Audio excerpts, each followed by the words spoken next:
How's it, guys? Welcome to the channel. For this video, I'm going to show you how I put this video together.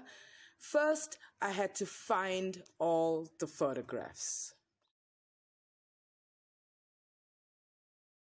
So guys, once I've got all the photos, then I make a list like this.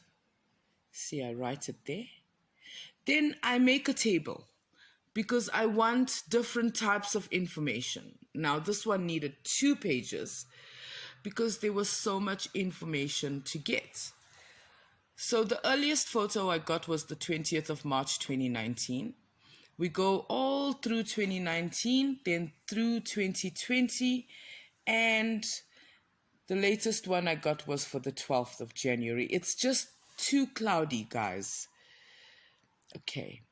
Now, of all the photos I've taken, this is the only photos that actually had one for the morning and one for the evening. So once I've got all this information, I go to dateandtime.com. The reason is because dateandtime.com uses your exact GPS location.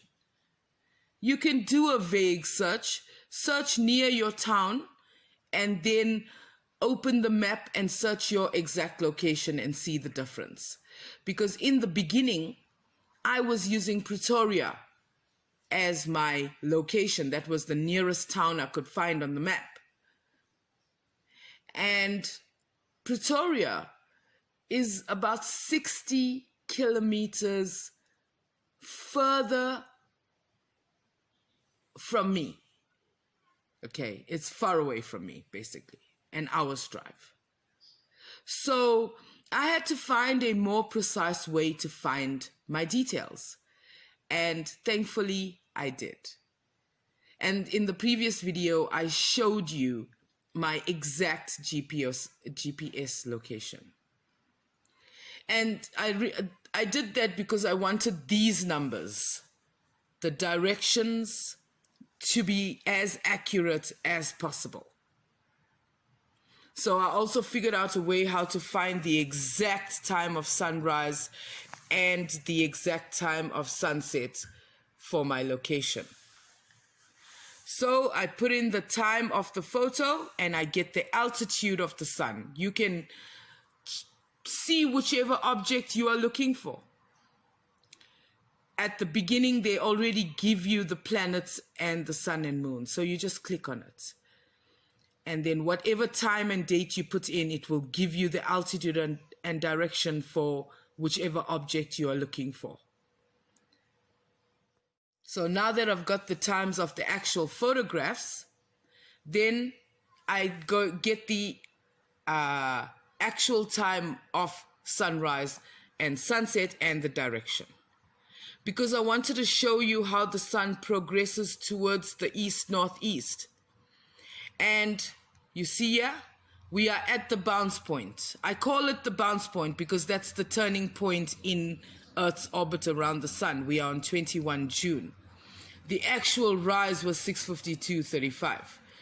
And the sun does not go further than this coordinate, 64.15 degrees east-northeast.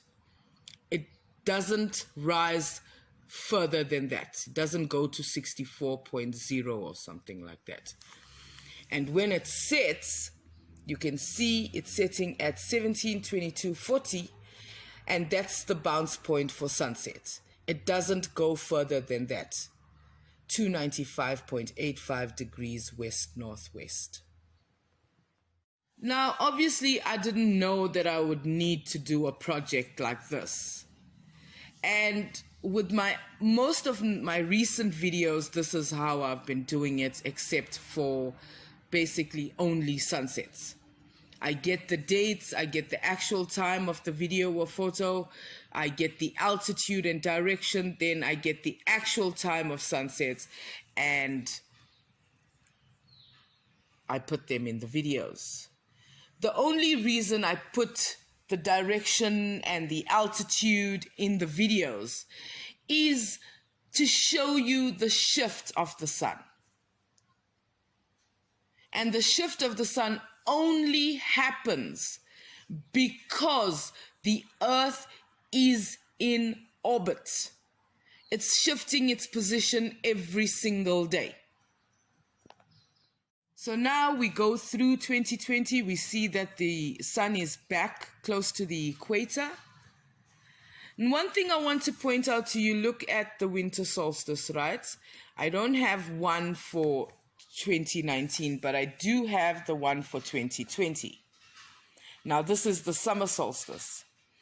So the sun stops at 64.15 degrees east northeast, and then it sort of like turns the corner. And this is the stop point at the summer solstice. It does not go further south than that. And from there on, it starts heading back towards the equator. And then I mapped it out on this diagram. Now, I did draw the diagram at a 23-degree tilt, because the Earth's tilt is a 23.5 degrees, but I don't have 0.5 degrees on my compass. Compass is so small. I think that my tip of my pencil is wider than that little marker they give you, you know, from 1 degree to the next. And I have shown you a drawing. I made this little diagram to show you how we work out a degree to radians. But more importantly, I wanted to show you how it starts at a point, and as you look up further into the sky, the 1 degree becomes wider and wider and wider. Now that you've seen how I've gathered the information for this video, you can enjoy the photos which go with the information I provided earlier. If you've made it this far, thank you so much for watching. I really appreciate your time. Please, if you've enjoyed the video, give it a like. Definitely comment on my efforts. And if not yet, please subscribe to the channel and ring the bell for notifications. Also guys, I do have a PayPal link in the description if you might be so inclined to support me or the channel or my efforts. It would be much appreciated. Please guys, stay safe and I'll catch you in the next video.